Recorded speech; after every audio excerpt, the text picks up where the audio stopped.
Hola amigos. Ante la autoflagelación que la Unión Europea se está haciendo al imponer sanciones leoninas contra Rusia, y en tanta cantidad, que hasta les es imposible controlar qué es lo que sancionan y lo que no. Yo tengo una teoría, porque creo que es la primera vez en la historia de la humanidad que las sanciones impuestas a una nación, están perjudicando más a las que las ponen. La teoría puede que sea descabellada, pero no hay que descartar nada. Podría ser, que como la OTAN ya sabe que la guerra con Rusia será inevitable, dan igual las sanciones, porque al fin y al cabo, ¿el mundo quedará hecho una mierda? Porque lo que aquí vamos a ver es la hostia, sanciones que paralizan industrias de los sancionadores, y lo que vendrá durante estos meses, si quedan meses. Lo digo, porque lo que se está oyendo por Madrid de las intenciones de la OTAN, no puede ser más claro, están en ínclito triunfador. Y mucho me temo que es porque ya tienen unos planes establecidos y muy planificados, para atacar a Rusia. Todo lo que sale de sus bocas en cuanto les ponen una alcachofa delante de la boca, indica que se han venido arriba de una manera artificial que te cagas. Pero hay un par de ellas que son clarificadoras. Jens Stoltenberg ha dicho que Suecia y Finlandia ya son formalmente miembros de la OTAN, su admisión oficial tendrá lugar dentro de las próximas 24 horas.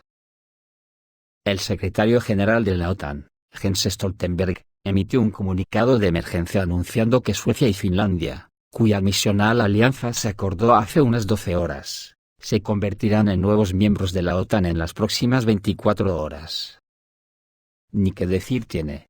Que Rusia eso no le va a ver con buenos ojos, porque denota unas prisas demasiado sospechosas como para ignorar que eso se ajusta a alguna directriz predefinida que apunta a un ataque bestial contra Rusia. Y cada alcachofa que ponen delante a cualquier político de la OTAN en Madrid, suena a lo mismo, y me da la impresión de que esto ya no tiene marcha atrás. Escuchar lo que le ha dicho a la alcachofa el primer ministro belga. Primer ministro belga, la OTAN prometió a Zelensky poner fin al conflicto en Ucrania por medios militares. El conflicto en Ucrania debe resolverse solo por la vía militar, así lo prometió la OTAN a Zelensky en la cumbre de la Alianza, que se desarrolla estos días en Madrid. Así lo afirmó el primer ministro belga, Alexander De Croo. Según el político belga, antes de la cumbre, a Zelensky se le prometió el pleno apoyo a Kiev por parte de la alianza, y también se afirmó que el conflicto solo podría resolverse por medios militares. Por lo tanto, la oferta de Occidente de armar a Ucrania no se detendrá. Ya tuvimos la oportunidad de hablar con el presidente Zelensky. Es muy importante seguir hablando con él, enfatizando que la guerra solo se puede ganar en el campo de batalla y debemos seguir apoyando al presidente Zelensky y al pueblo de Ucrania para ganar en el campo de batalla. En el contexto de tal declaración, un encantado Zelensky ha comenzado a dar entrevistas en las que prometió una victoria completa para Ucrania en el conflicto con Rusia. Según su declaración, las tropas rusas pronto serán expulsadas del territorio de Ucrania. No importa lo difícil que sea, debemos expulsar a los invasores de nuestra tierra, dijo a los periodistas estadounidenses. Antes de la cumbre de la OTAN, Zelensky, en una conversación con los líderes de los países del G7, subrayó que ahora no es el momento de negociar con Rusia y expresó el deseo de terminar el conflicto antes del invierno. Ya nos podemos preparar, amigos, porque esto ya no es una hipótesis. Es una cruel realidad que la guerra nuclear la tenemos encima, y salvo que a los políticos occidentales se les insufle mientras duermen, y por ciencia infusa, todo un tratado de humanismo y pacifismo. Muchos podréis decir que bueno, es posible, pero no creo que sea tan pronto, que tardará años, etc. Es posible, pero mucho me temo que las prisas que les ha entrado por derrotar definitivamente a Rusia, haciendo nuevos miembros de la OTAN por la vía rápida, tiene un motivo, y no es otro, que como las sanciones a Rusia nos está perjudicando más a la Unión Europea y a Estados Unidos, que a Rusia, según pasa el tiempo y la inflación aumenta, los ciudadanos podemos saltar, y derrocar el tinglado que se han montado los capitostes en cualquier momento, ya que el invierno que se acerca puede ser traumático para la población. Vamos a empezar por la última de las sanciones que han impuesto a Rusia, que casi llega a la hilaridad, porque todavía no se han enterado que los países de la OTAN no llegan ni al 10% de la población mundial, Se trata de que bloquearán la venta de oro de Rusia. Y que Estados Unidos ya lo ha puesto en marcha, y prohíbe las importaciones de oro ruso. Las autoridades estadounidenses prohibieron la importación de oro ruso. A su vez, las sanciones no se aplican para el metal, que fue entregado antes del miércoles 29 de junio, recalcaron los funcionarios. Están prohibidas las importaciones de oro de origen ruso a Estados Unidos, escribieron en el sitio web oficial del Tesoro estadounidense. Sin embargo, este producto puede enviarse a los estados desde la Federación Rusa, si la Oficina de Control de Activos Extranjeros emite la licencia correspondiente, dijeron los políticos. Ante esta posibilidad, en China hablaron previamente y se partían el culo, por las consecuencias negativas del embargo de oro para Occidente.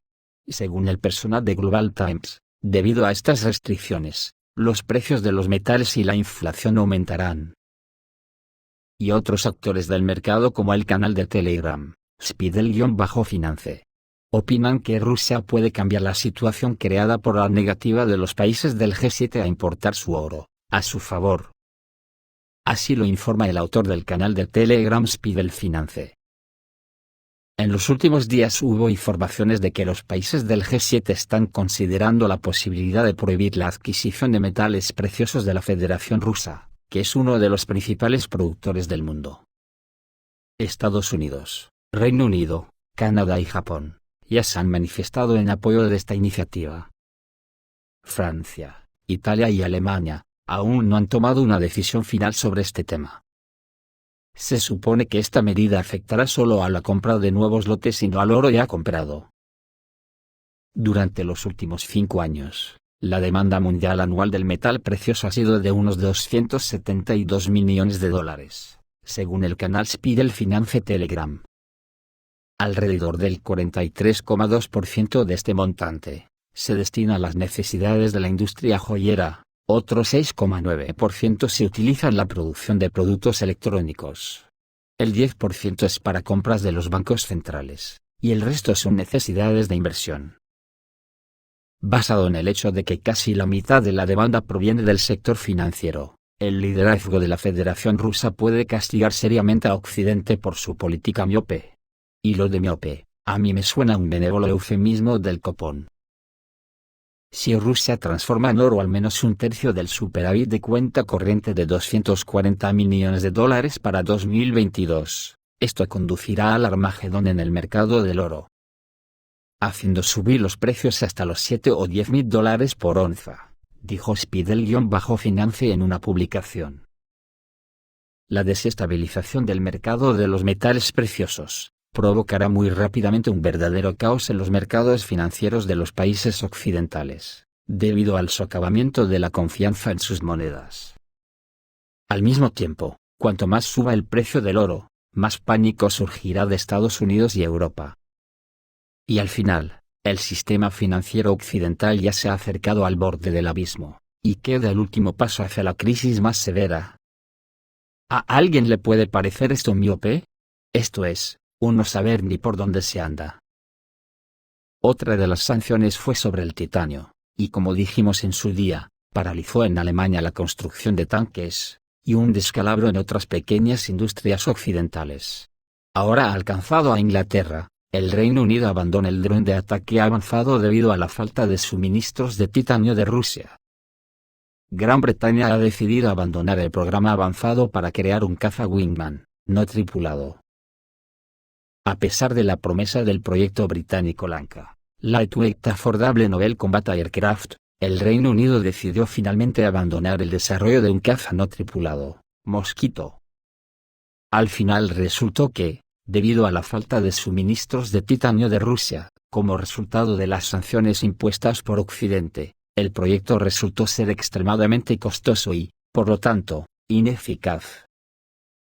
Hasta la fecha, el dron Mosquito fue considerado uno de los más progresivos en el proyecto Lanka. Sin embargo, el comando de la Royal Air Force de Gran Bretaña decidió abandonar al prometedor caza no tripulado después de probar el prototipo de vehículos aéreos no tripulados.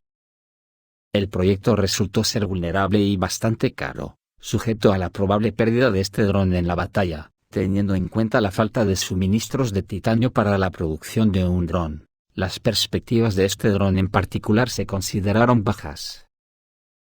Al mismo tiempo, se sabe que Reino Unido seguirá trabajando en drones como parte del proyecto Lanka, mientras que se considerarán otros drones, cuya producción puede resultar más económica.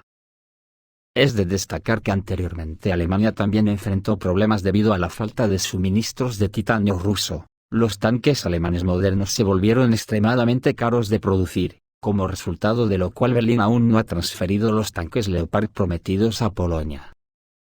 Acojonante. Otro problema que se avecina para Francia, y de rebote para toda la Unión Europea dada la conectividad, es que según un informe del Financial Times, Francia ha perdido más del 20% de su capacidad de producir energía atómica. Los problemas de corrosión, que actualmente son los culpables de que 12 de los 56 reactores nucleares estén fuera de línea en Francia, podrían tardar años en solucionarse. Mientras tanto, la inflación se dispara y las facturas eléctricas francesas han alcanzado máximos históricos. En lugar de bombear grandes cantidades de electricidad a Gran Bretaña, Italia y otros países europeos a partir del petróleo ruso, o de cualquier otro sitio, escribe The New York Times que Francia se enfrenta a la inquietante perspectiva de iniciar apagones este invierno y tener que importar energía. El momento increíblemente malo de la crisis de electricidad de Francia se ve agravado por la reciente reducción de las exportaciones de gas natural a la Unión Europea por parte de Putin, que ha empujado a países como Alemania, Italia, Austria y los Países Bajos a un regreso amargo y reacio al carbón. El colapso contemporáneo de la capacidad de generación de energía nuclear francesa y el recorte de represalia de Putin en las exportaciones de energía a Europa explican el desastre y la tragedia para los esfuerzos de descarbonización del continente y del mundo. Incluso si Francia puede volver a poner en funcionamiento su flota nuclear con relativa rapidez, una hazaña muy poco probable, es menos posible que la Unión Europea pueda continuar con su planeada eliminación del carbón, ya que la Agencia Internacional de la Energía advierte que Rusia pronto podría cortar por completo su flujo de gas natural a Europa. Mientras que otros países, incluida Rumanía, aumentarán su propia capacidad de energía nuclear en los próximos meses y años. Parece que estamos en camino de ser un año excepcional para el carbón, y un paso atrás devastador para los objetivos de emisiones globales. Como se puede observar, el galimatías al que nos tiene acostumbrados la OTAN se empieza a clarificar, y la luz al final del túnel parece más la deflagración de una explosión nuclear en la lontananza. Esto es todo, amigos, reciban un saludo.